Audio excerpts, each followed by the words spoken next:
Well, let's see if I can pull this down. All right.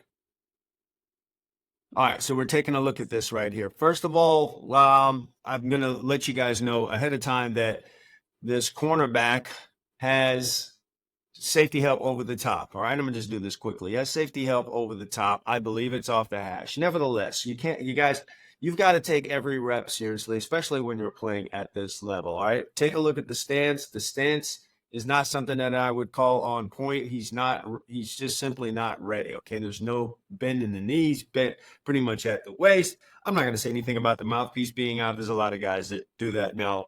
I don't know the reason for it, but I've seen guys play ball with the mouthpiece out. So let's just eliminate that part.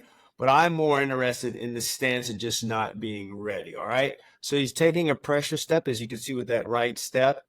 I don't like the double and triple taps. All right. Some guys do that. I don't know if that's by design or if that's just based on what the wide receiver is doing, it's causing them to do that. Whatever the case may be, he's not poised body wise to move explosively. Okay, because as you're going to see now that the receiver is on his toes, which we don't want to let him be, we got to make contact with a receiver that is trying to step on our toes. I tell guys, when a guy comes on your porch, you've got to greet him. So right here, receiver is on your porch. You got to get hands on him right now. You've got to touch him right now. And since he's within your frame, meaning right in front of your body, you got to get two hands on that guy. All right. Late with the hands. Okay. And because he was not in a good stance, ready to go, he starts falling back onto his heels.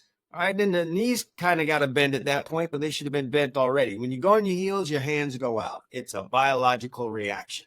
This is just what happens. You go on your heels, you start falling back, hands go out. It's a protection mechanism. All right. It's just what your brain tells your body to do. My hands got to get active because my feet are in trouble. So now my hands are going to have to take over. And this is a weak reach out. And as you can see, the receiver has successfully executed his plan. He has defeated a near hand. He's working half of your body. And unfortunately, that hand that he's defeated is the near hand. So now hips are locked. Okay. So as we can see, the receivers, hips are pointing upfield. DB's hips are pointing downfield. That's a recipe for disaster, especially when he's this close to you. It won't be long before he's beyond you. And there is also a speed difference here between Metcalf and Witherspoon. So this is only going to get worse going down the field. All of this started at the line of scrimmage. So now he's in chase mode. You really, really got to dig here. All right. If you know you got a help from a secondary member, from your safety off the hash, in this case, man, I'd go ahead and turn around and get my head around. Right? If I miss on this, I'm not going to catch up to this guy. Okay? If the ball is short, the only way I'm going to catch up to him is if the ball is short. And if the ball is short and I'm looking back, I'm going to make a serious play on this. I might have a chance at an interception. If I miss, I know I've got a safety nearby that's going to help us out and make a tackle here. As it turns out, the ball is short. And now let's just look at this. If he'd have gotten his head around from here, could have changed a really terrible play into a great play. This is a hard thing for guys to do. Look when they're beat like this. Guys, you just got to know where your help is coming from. This is why I tell you guys that. If that help is off the hash, as it seems that it is, because look at Fuller getting over there pretty quick. If I miss this ball and this guy catches it clean, Fuller's going to probably make this tackle, all right?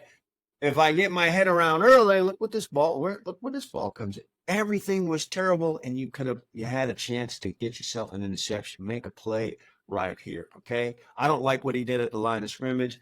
Sometimes you get yourself into trouble on the field. He could have fixed it here, got his head around, made the tackle. Nevertheless, not a good result here. All right, guys, I break down videos like this. All right, first of all, I post these videos on my Instagram account, one every Monday. So there's 4 of them every month. Every month in my members area. My members area get exclusive access to me breaking down these videos, and there's just so much to learn in these videos that I put up. You guys get into one-on-one situations at games.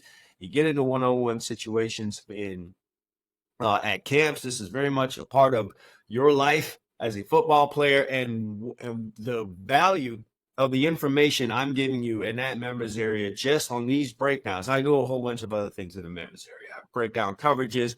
I go over drills. There's workouts, all kind of that stuff in there. But just this alone, if you sign up just for this alone, you are getting a ton of value because there's all kinds of situations here that DBs find themselves in. And I talk you through ways to not put yourself in those situations, how to get yourself out of those situations. So yes, up right now in the members area is a breakdown, a full breakdown, even more of this, plus 3 other videos. You guys owe it to yourself to sign up right now. Hit the link down in the video below, as well as, guys, go ahead and subscribe to the channel. We got DB breakdowns and all kinds of things like this here. Ton of DB stuff. If you're playing DB, you should be on here. All right. All right, guys, I'm out. Until next time, all eyes DB camp. Consistency breeds results.